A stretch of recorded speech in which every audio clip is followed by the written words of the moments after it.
Bonjour à tous, je continue à vous partager des extraits du livre du professeur Ratzinger, La célébration de la foi.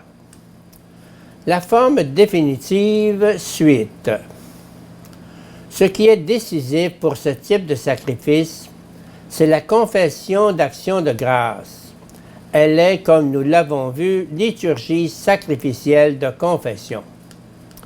Si confesser le salut divin devenait partie intégrante du sacrifice, ce rite pouvait alors apparaître comme un pendant au sacrifice lui-même. La coupe correspond à la proclamation, le sacrifice au repas de la Toda, page 118. Le schéma juif, comme le schéma hellénistique, attendent tous deux celui qui est lui-même le Verbe et qui est à la fois le Logos crucifié et le juste sauvé des profondeurs de la mort. Le sacrifice à Dieu, c'est un esprit contrit, un cœur contrit et broyé, ô Dieu, tu ne le méprises pas. Verset 19. Dans ce texte, le sacrifice extérieur de la Toda apparaît également intériorisé, si bien qu'il devient souffrance offerte en sacrifice de notre propre vie. Le but poursuivi semble être d'intérioriser totalement la Torah.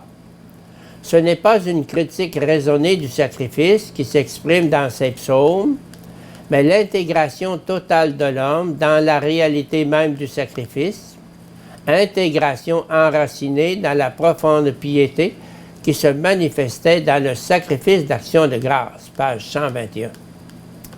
La deuxième idée que je voudrais mentionner se rattache en particulier aux psaumes 22 et 69.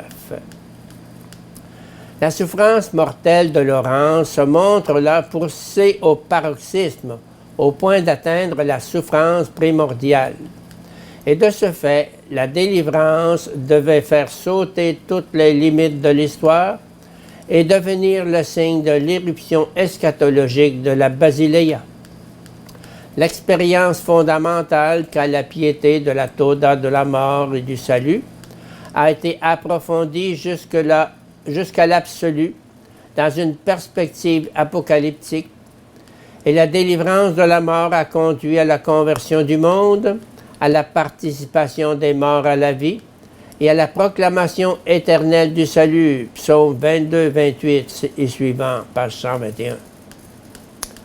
Le repas du Seigneur est la Toda du ressuscité, page 122. Dans l'ancienne Toda, le sauvé offrait en sacrifice pour lui et sa communauté un animal. Mais le ressuscité, lui, s'est donné lui-même. Le sacrifice est son sacrifice. C'est son existence physico-terrestre qui a été sacrifiée. La nourriture du repas sacré, représentée par le pain du sacrifice, est, sous le rapport de son caractère sacré en tant que sacrifice, le corps de Jésus. Le pain ne signifie pas le corps de Jésus au sens d'une analogie, mais il est dans sa nature même, en tant que substance du repas, dans le repas sacrificiel de la Toda, le sacrifice de Jésus, page 123. Le Nouveau Testament ne voulait que rendre possible dans le Christ une compréhension totale de l'Ancien. Tout l'Ancien Testament est un mouvement de passage vers le Christ, une attente de celui en qui toutes les paroles de ce testament allaient devenir une réalité, l'Alliance prenant ainsi toutes ses dimensions pour devenir la Nouvelle Alliance.